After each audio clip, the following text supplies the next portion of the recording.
$4,000. That is the average dealer diagnostic and repair bill for a late model truck with a locked ECU and a proprietary scan tool requirement. For a problem that a mechanic with 30 years of experience could fix in an afternoon, if the software would let him. There is a window, a specific documented legal window that closes with the 1996 model year. Before that date, the federal government had not yet mandated OBD2 compliance. Before that date, no manufacturer had a legal justification to encrypt the interface between you and your own engine. Before that date, 3 specific vehicles rolled off assembly lines that were engineered, not designed, engineered, to run for 500,000 miles without ever seeing the inside of a dealership. This is not nostalgia. This is a documented mechanical fact, and the industry has spent the last 3 decades hoping you would forget it. The Onboard Diagnostics 2 standard became federally mandatory for all passenger vehicles sold in the United States beginning with the 1996 model year. That mandate created a uniform diagnostic port, and it also created the legal scaffolding that manufacturers later used to argue that software locks, VIN-based authentication, and encrypted module replacement were necessary for emissions compliance. The emissions mandate was real. The encryption was a business decision dressed up as a regulatory requirement. Before 1996, the diagnostic systems were manufacturer-specific, mechanical in nature, and entirely accessible to anyone with a repair manual and a basic code reader. More importantly, the major components, the engine, the transmission, the fuel delivery system, were designed to be serviced by people who were not employees of the company that built them. That was not an accident. That was the standard. They did not abandon that standard because trucks became more complex. They abandoned it because complexity became revenue. The first vehicle on this list is the 1985 to 1995 Toyota Land Cruiser FJ80 series, specifically the 1FZ-FE inline 6-cylinder engine variant produced from 1992 to 1997. This engine is a cast iron block, single overhead cam, multi-port fuel injected unit producing 212 horsepower from the factory. It has no variable valve timing. It has no active cylinder management. It has no timing chain tensioner with a documented failure mode. What it has is a design tolerance so conservative that fleet operators in Australia and East Africa have published maintenance logs showing original blocks clearing 400,000 miles on factory internals. The 1FZ-FE does not have a proprietary diagnostic interface. It uses a Toyota-specific OBD1 system that can be read with a standard jumper wire and a paperclip. Not a metaphor. A paperclip. The diagnostic port on the FJ80 accepts a manual short across 2 terminals that causes the check engine light to pulse fault codes in a sequence you count with your eyes.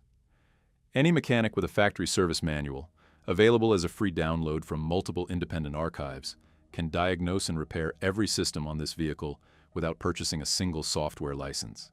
The ignition module, the mass airflow sensor, and the throttle position sensor are the 3 components most likely to fail on a high-mileage 1FZ-FE. All 3 are available from non-OEM suppliers. All 3 can be replaced with basic hand tools in under 2 hours. A dealer in 2024 would charge between $380 and $520 for a MAF sensor replacement, including labor. An independent shop with a used OEM part sourced from a salvage yard completes the same job for under $90. That price gap is not a market inefficiency. It is the entire business model. What to check when buying a used FJ80? Look at the lower radiator hose connection point on the engine block for white calcium deposits, which indicate a slow coolant leak that has been covered up with stop leak products. Pull the oil cap and look for gray foam. That is a head gasket. Walk away. Check the frame rails forward of the rear axle for rust perforation. This is the known failure point on high-mileage examples from northern states. If the frame is solid and the coolant is clean, you are looking at a truck that has not yet started. Private market price for a clean one, FZ-FEFJ80, in the continental United States currently runs between $14,000 and $28,000 depending on mileage and condition. That is not cheap. But compare it to the total cost of ownership on a 2022 F-150 with an OTA update-dependent power boost hybrid drivetrain, and the math changes quickly.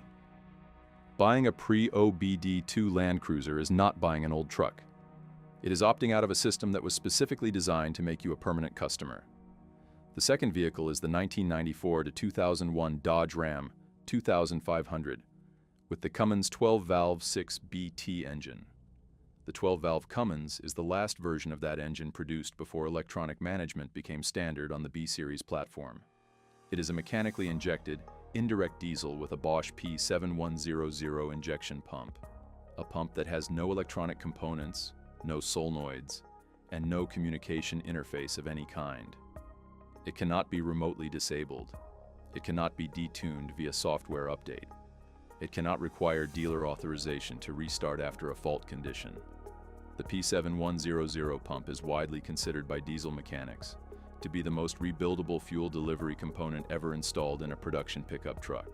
Rebuild kits are available for under $200 from multiple independent suppliers. A complete pump replacement, pulling the failed unit, installing a rebuilt core, runs between $400 and $700 at an independent diesel shop. The same job at a Ram dealer today, on a modern high-pressure common rail system, runs between $3,800 and $6,200, including parts. Cummins itself documented 300,000-mile B-Series engines in fleet service as early as 1997. Transit authorities and municipal fleets running 6 BT-powered equipment have published maintenance cost per mile figures as low as 4 cents at 250,000 miles, a figure that late-model diesel trucks have not approached in production since the introduction of emissions after-treatment systems in 2007. The 2007 model year is the specific cutoff you need to understand. That is the year the EPA's Tier 2 Bin 5 emission standards forced the introduction of diesel particulate filters and exhaust gas recirculation systems across all light-duty diesel platforms sold in the United States. Both systems are maintenance-intensive, failure-prone, and in many configurations, dealer-dependent for regeneration cycles and sensor resets. The 12-valve Cummins predates all of it. When buying a used 12-valve Ram, check the lift pump. It is located on the driver's side of the block, and it is the single most common failure point on the platform. A failed lift pump starves the P7100 and causes injection pump damage that is preventable. Replacement lift pump kits run under $60. Ask the seller when it was last replaced. If they do not know, assume it has not been. Check the killer dowel pin. A factory casting flaw in the early 6BT block allows a small dowel pin to back out of the block and enter the timing gear train. It is a known issue. It is documented in Cummins Service Bulletin 3666132. It is catastrophic if ignored, and a 1-hour fix if caught early. Clean, low-mileage examples in the private market currently run between $18,000 and $35,000. High-mileage working trucks, 200,000 miles and above, are available between $8,000 and $14,000 and represent some of the most undervalued mechanical assets in the used vehicle market. The engine does not care how many miles are on it. It cares whether the lift pump is working and whether the oil has been changed. The third vehicle requires the most context because its value is least understood by people who have not worked in commercial fleet operations. It is the 1992 to 2000 Chevrolet and GMC full-size pickup with the 6.5-liter Detroit diesel V8. Specifically, the turbocharged variant designated the 6.5 TD, produced from 1994 to 2000 in the C/K 2500 and 3500 platforms. General Motors sourced this engine from Detroit Diesel, a company with roots in two-stroke commercial engine production dating to 1938. The 6.5 TD is a 4-stroke indirect injection diesel with a mechanical injection pump and a Roots-style turbocharger. The block is cast iron. The rotating assembly is built to commercial vehicle tolerances. The injection system is serviceable with tools available at any diesel shop in the country. The documented failure mode on the 6.5 TD is the injection pump driver module, a component that General Motors sourced from a third-party supplier and located in an extremely poor position adjacent to the engine valley where heat cycles cause premature failure. NHTSA received over 2,100 complaints specifically citing the injection pump driver module on 1994 to 1999 C/K trucks before GM released a revised module design. The revised module, part number 125566985, resolves the failure mode and is available from multiple independent suppliers for under $80. That is the entire vulnerability of this engine. One $80 module with a documented fix. Compare that to the 6.6-liter Duramax L5P, produced from 2017 to present, a genuinely capable engine that requires a licensed dealer-only interface for DEF system resets, injector coating, and ECU recalibration after any major repair. The diagnostic licensing fee for the dealer scan tool required to service an L5P costs independent shops approximately $2,400 per year. Most independent diesel shops in rural areas cannot justify that cost, so they send you to the dealer, and the dealer knows it. General Motors made the decision to shift the 6.5 TD platform to the Duramax in 2001. That transition was not driven by complaints about the 6.5 TD's reliability. It was driven by GM's joint venture with Isuzu to develop the Duramax platform, a deal announced in 1997 and valued at approximately $400 million. The new engine brought tighter emissions compliance and substantially higher dealer service revenue per repair event. The 6.5 TD could be fixed by anyone. The Duramax increasingly cannot. They did not build a better engine. They built a more profitable service relationship. Private market price on a clean 6.5 TDC/K 2,500 or 3,500 currently runs between $6,000 and $14,000. These trucks are undervalued because they are understood. A mechanic who knows the platform considers them one of the last true working man's diesel trucks produced for the American market. Here is what all three of these vehicles have in common. They were designed before the profit motive migrated from the sale of the vehicle to the servicing of the vehicle. They were built when the manufacturer's reputation depended on whether the truck was still running at 300,000 miles, not whether you were still paying for software access at 150,000 miles.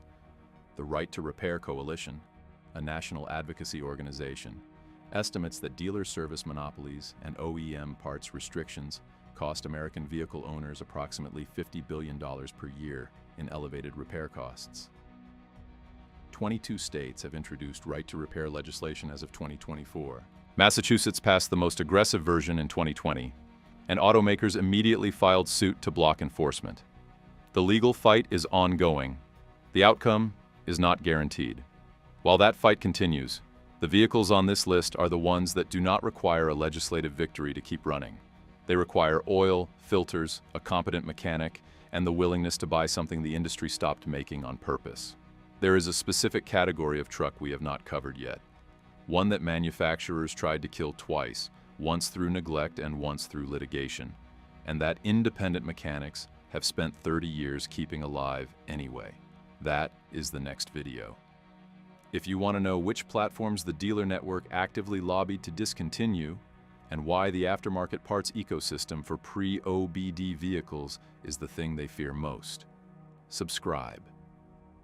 This channel exists because some information was never supposed to leave the shop floor. You bought the truck. They kept the manual. The viewers on this channel are taking it back.